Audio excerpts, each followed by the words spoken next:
So imagine this. You get the opportunity of a lifetime, but there's a huge catch. You have to hide a core part of who you are.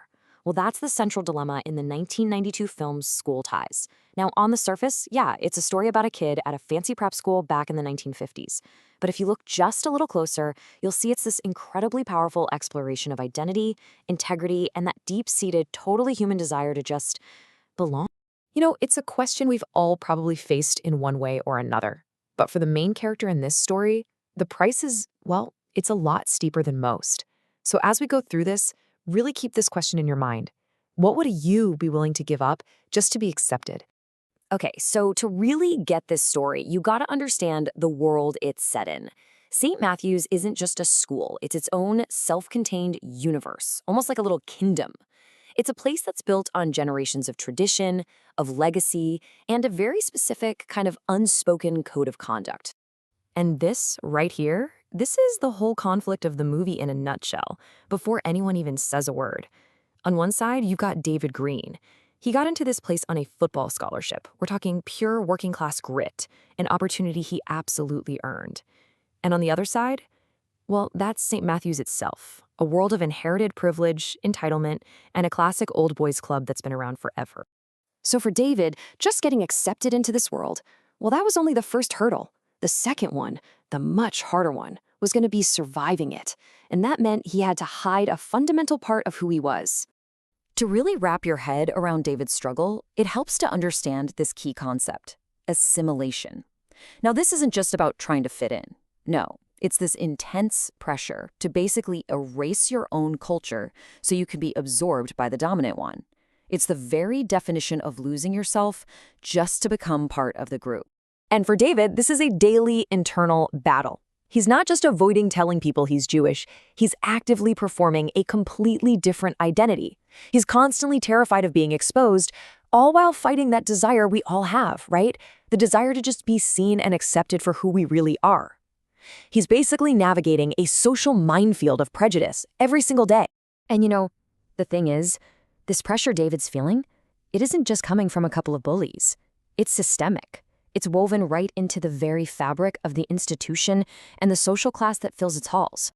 And this quote, man, it just nails the cruel reality of his situation. He's accepted for his skills, but he's never actually allowed to belong. As a football star, he's a hero. He's a valuable asset to the school. But that acceptance is totally, 100% conditional. It doesn't get him a membership into the inner circle. The second his otherness is revealed, his value is instantly questioned. So let's call it what it is, right? It's antisemitism. And the film shows how this prejudice isn't always malicious, not in an obvious way. It's born from this deep-seated ignorance and a fear of anything that's different from the established norm. It's casual, it's overt, and it's the invisible wall David is constantly slamming up against.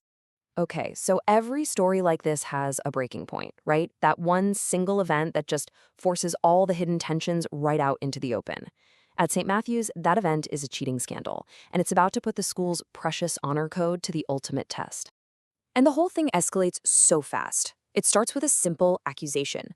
But because David is the outsider, prejudice and jealousy immediately make him the easiest target. He's the perfect scapegoat. Friendships that seemed totally solid start to crack under the pressure.